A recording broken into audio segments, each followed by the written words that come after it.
আমরা দুইজন একসাথে কখনো রাগিনি, দুইজন একসাথে কখনো রাগ দেখাইনি, সেই জন্য আমাদের সংসারে দ্বন্দ্ব হয় না। নারে তাকবীর, নারে তাকবীর।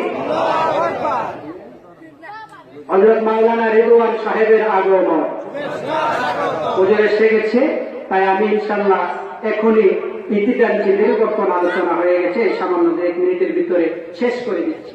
আহমদ ইবনে হাম্বলের জীবনী থেকে আমরা কি শিখলাম? স্বামী যখন রাখবে স্ত্রী তখন রাখবে না, স্ত্রী যখন রাখবে স্বামী তখন রাগ দেখাবে না, চাইলে সংসারে দ্বন্দ্ব হবে না। আর উভয়জন যখন একসাথে রাখবেন তাইলে দ্বন্দ্ব ঝগড়া হবে কি হবে না?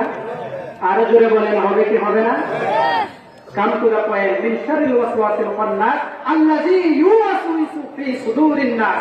এই শয়তানের ওয়াসওয়াসা থেকে আমি আশ্রয় চাচ্ছি, যে মানুষের অন্তরে, মানুষের ফুয়াদে, মানুষের কলবে, মানুষের আর্থে যে কুমন্ত্রণা দান করে মানুষ বুঝতেই পারে না, সেই রকম শয়তানের ওয়াসওয়াসা থেকে আশ্রয় চাচ্ছি। মিনাল জিন্নাতি ওয়ান নাস। এরকম শয়তান জিন থেকেও হতে পারে, আবার নাস মানুষ থেকেও হতে পারে।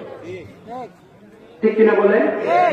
কুমন্ত্রণা দেওয়ার মতো শয়তান জিন থেকেও হইতে পারে, আবার মানুষ থেকেও হইতে পারে। তোমাকে বোঝাবে দিনের পথে চলা কঠিন। আল্লাহ বলে যাও আমাদের নাস্তিকতার দিকে চলে আসো, বাম দিকে চলে আসো, ডান দিকে থাকো না, দলের টান বড় টান, দলের দিকে আসো।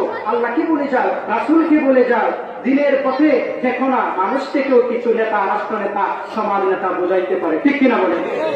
ভোট আপনার অধিকার, ভোট কাকে দিবেন সেটা আপনার ইচ্ছা, তবে ভোটের জবাব আল্লাহর কাছে দিতে হবে।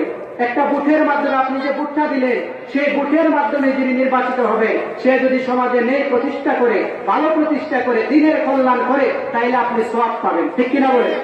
আর সে যদি সমাজে অন্যায় করে, দিনের অবহেলা করে, দিনকে অবমূল্যায়ন করে আপনার ভোটে নির্বাচিত হয়ে রাষ্ট্র নেতা হয়েছে, সমাজ নেতা হয়েছে, অন্যায় কাজ যদি সেই নেতা করে, তাহলে আপনার আমল নামায়ও তার গুনাহ, সে যে গুনাহ করলো এই গুনাহ আপনার আমল নামায়ও হবে। ঠিক কিনা বলেন? তাইলে পার্টির চেয়ে ইসলাম বড়। ঠিক কিনা বলেন? পার্টির চেয়ে নবী বড়। ঠিক কিনা বলেন?